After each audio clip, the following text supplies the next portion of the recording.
আজিৰ ভিডিঅ'টো হ'ল সেই সকল ষ্টুডেণ্টৰ কাৰণে যোনবিলাকে 100% কমন খুজি আছা বিচাৰি আছা জাষ্ট তোমালোকৰ কাৰণে এইটো ভিডিঅ' হয় আৰু ইয়াৰ পৰা তোমালোকে 101% শিওৰ হোৱা কি এইখিনি কোৱেশ্চন তোমালোকে কোৱেশ্চন পেপাৰত পাবা 101% ঠিক আছে লগতে সেকেন্ড সেই ষ্টুডেণ্ট বিলাকৰ কাৰণে মই ভিডিঅ'টো আগবঢ়াই আছো যোনবিলাকে একদম জিৰ' লেভেলত আছে এতিয়ালৈকে একো শিকা নাই একো পঢ়া নাই ঠিক আছে তো যোনবিলাকে বহুতে ভয় খাই আছে হিয়তৰ কাৰণে তো যিজন ষ্টুডেন্ট একদম জিৰ' লেভেলত আছে হিয় যদি এইটো ভিডিঅ' শেষলৈকে চোৱা নিশ্চয় তোমাৰ 5 নম্বৰ আহি যাব একদম শিওৰ হৈ যোৱা তো চোৱা সেকশন বি যদি তোমালোকে চোৱা প্ৰথম যোনটো কোৱেশ্চন আছে এটো 13 নম্বৰ বুলি ইয়াতে দিয়া আছে এটা কৈছে কি এটা আয়তক্ষেত্ৰৰ দৈৰ্ঘ্য তাৰ প্ৰস্থৰ 3 গুণ আয়তক্ষেত্ৰটোৰ কালি 432 সেন্টিমিটাৰ স্কয়াৰ হলে ইয়াৰ পৰিসীমা নিৰ্ণয় কৰা ঠিক আছে তো ইয়াতে তোমালোকে চাই লোৱা 13 নম্বৰৰ সলিউশনটো হৈছে আয়তক্ষেত্ৰৰ প্ৰস্থ x মিটাৰ দৈৰ্ঘ্য 3x মিটাৰ কালি কি হয় আয়তৰ কালি কি হয় দৈৰ্ঘ্য ইনটু প্ৰস্থ তেতিয়াহলে আমাক দিয়া আছিল কালি কিমান 432 আৰু ইফালে তোমাৰ কি আছে দৈৰ্ঘ্য হল 3x ইনটু প্ৰস্থ মানে x পূৰণ কৰি দিয়া 3x স্কয়াৰ হ'ব ইফালে 3 যদি আনি দিয়া হৰণ হৈ যাব তেনেহলে তুমি পাবা কিমান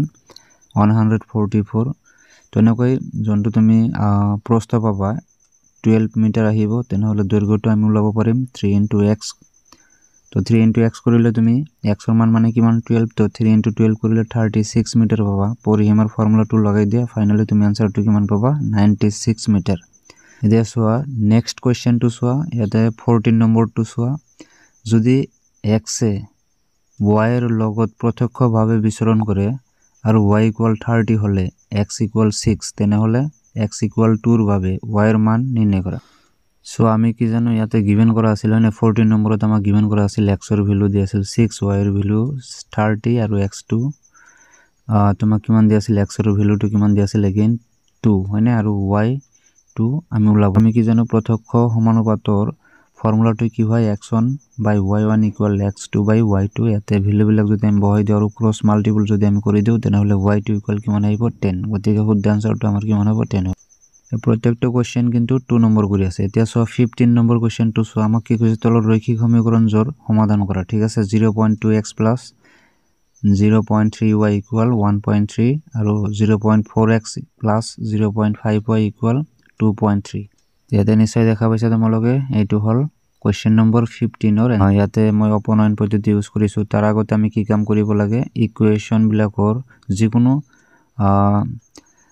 চলকৰ হক বিলাক আমি ইকুয়াল বনাব লাগে তো ইকুৱেশন 2 যদি তোমালোকে লক্ষ্য কৰা x ৰ হকটো কিমান আছে 0.4 আৰু ইকুৱেশন 1 আছে 0.2 গতিকে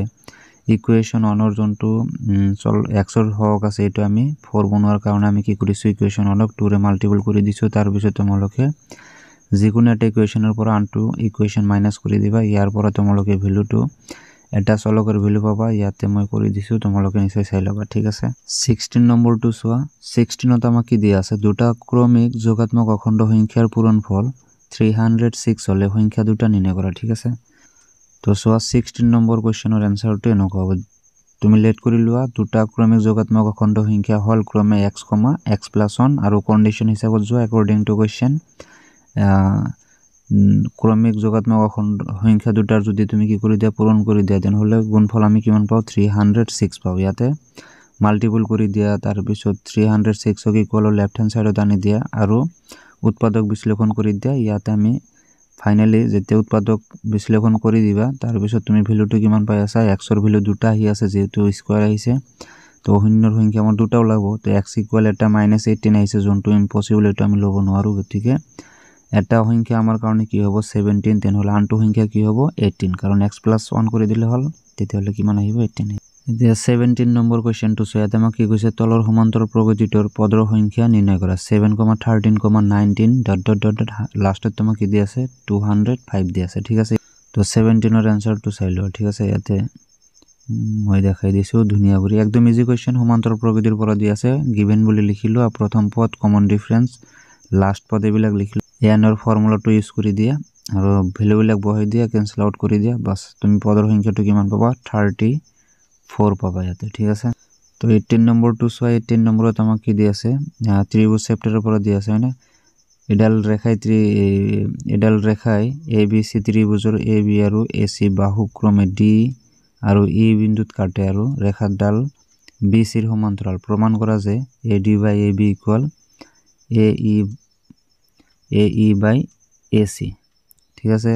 ইয়াৰ সমাধানটো চাই লও এনসাৰটো এটিও হয় মই ইয়াতে লিখি দিছি স্পষ্ট কৰি উদাহৰণ নম্বৰ কি হয় এটো एक्चुअली 1 হয় ঠিক আছে উদাহৰণ 1 ৰ 18 নম্বৰ তো ইয়াতে তোমালোকে কি কাম কৰিব পাৰা সলিউশনত লিখিব পাৰা কি তোমাক দিয়া আছে তো আমাক দিয়া আছিল BC সমান্তৰাল DE দিয়া আছে ইয়াতে তোমালোকে ধুনিয়া কৰি চাই লবা ঠিক আছে একদম ইজি ফাইনাল এনসাৰটো ইয়াতে নিশ্চয় তোমালোকে দেখা পাইছা এতিয়া 19 নম্বৰ কোৱেশ্চনটো সোয়াতে আমাক দিয়া আছে if cot theta equals 7/8 then evaluate মান নিৰ্ণয় কৰিব দিছে আমাক এইটো জন্তু 1 plus sin theta into 1 minus sin theta divide by 1 plus cos theta into 1 minus cos theta তো ইয়াৰ এনসাৰটো চাই লও তো গিভেন কৰা আছে কি cot theta equals 7/8 তো আমি কি জানো cot theta মানে কি হয় ভূমি বাই লম্ব ইয়াতে লিখি ললা পাইথাগোরাস সূত্ৰটো ইউজ কৰি দিবা তাৰ পিছত তুমি হাইপোটেনিয়াস মানে কৰ্ণৰ মানটো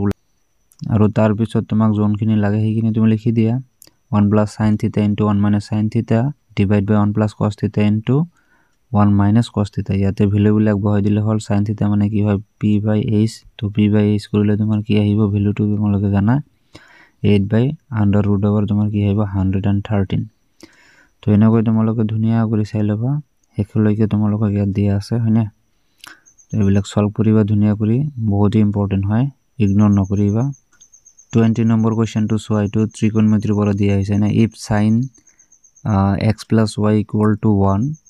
comma cos x minus y equal to root over 3/2 and x greater than y মানে x তো তোমাৰ কি হ'ব লাগিব y তকৈ ডাঙৰ হ'ব লাগিব ঠিক আছে আৰু x আৰু y যদি আমি প্লাস কৰো ই 0 ডিগ্ৰীতকৈ ডাঙৰ আৰু 90 ডিগ্ৰী সমান হ'ব লাগে হয়নে ইহঁতৰ ভিতৰত থাকিব লাগে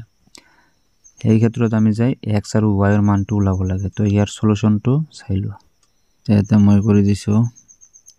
ঠিক আছে তো গিভেন কৰা আছে তোমাক কি গোটেইখিনি তুমি লিখি ললা তাৰ পিছত সোয়া তোমালোকে কি জানা root over 3/2 আমি কি লিখিব পাৰো sin 60 গতিকে both side আমাৰ sin আহি গল তো sin এনে ক্যান্সেল হ'ব ক্যান্সেল আউট কৰিব না এতিয়ালে তুমি কি কৰি দিয়া ইকুয়াল লেফট হ্যান্ড সাইডে তোমাৰ কি আছে a plus 2b equal 60 এইটো হ'ব তোমাৰ ইকুৱেশন নম্বৰ 1 সিমিলাৰলি তুমি এইটো ক্ষেত্ৰটো cos a plus 4b equal 0 তো 0 ডিগ্ৰীৰ কাৰণে কি হয় cos ৰ মানটো 90 ডিগ্ৰী both side যেটো cos আছে cos আমি আৰু লিখিব না লাগে ইয়াতে তুমি কি কৰা a plus 4b equal 90 degree equation 2 অপোনেন্ট পদ্ধতি ইউজ কৰি দিলে হল ইয়াতে মই কৰি দিছো বাকিখিনি তোমালোকে চাই লবা ধুনিয়া কৰি বহুত ইজি টাইপৰ কোৱেশ্চন হয় তো ফাইনালি আমি কি পাম এৰ ভ্যালুটো আহিব 30 ডিগ্ৰী আৰু b এৰ ভ্যালুটো আহিব কিমান 15 তো আজিৰ কাৰণে লাস্ট কোৱেশ্চনটো সোয়া তো আমাক কি কৈছে যদি এটা বিন্দু p ৰ পৰা o কেন্দ্ৰযুক্ত এটা বৃত্তৰ p আৰু pb স্পৰ্শক দুডালে পৰস্পৰ 80 ডিগ্ৰী কোণ কৰে তেন্তে এংগল POA নিৰ্ণয় কৰা বহুত ইম্পৰ্টেন্ট হয় ইয়াতে মই অপচনাল হিচাপতে লিখি দিছো ঠিক আছে তো এটো তোমালোকৰ কাৰণে লাস্ট কোৱেশ্চন আনসাৰ তো ইয়াতে তোমালোকে নিচে দেখা পাইছা ডায়াগ্ৰামটো ধুনিয়া কৰি ড্ৰ কৰি লবা তাৰ পিছত গোটেইখিনি এনেকৈ লিখিবা ঠিক আছে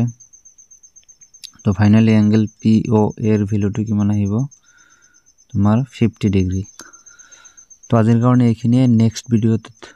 নেক্সট ইম্পৰ্টেন্ট কোৱেশ্চন বিলাক তোমালোকৰ কাৰণে লৈ আহিম টেনচন কৰিব না আৰু যিখিনি দিয়া হল এই গোটেইখিনি তোমালোকে স্ক্ৰিনশ্বট মাৰি লব পাৰা নাইবা যেনেকুৱা কৰি নহওক কিয় তোমালোকে কি কৰিব লাগে কোৱেশ্চন কেইটা সলভ কৰিব লাগে ঠিক আছে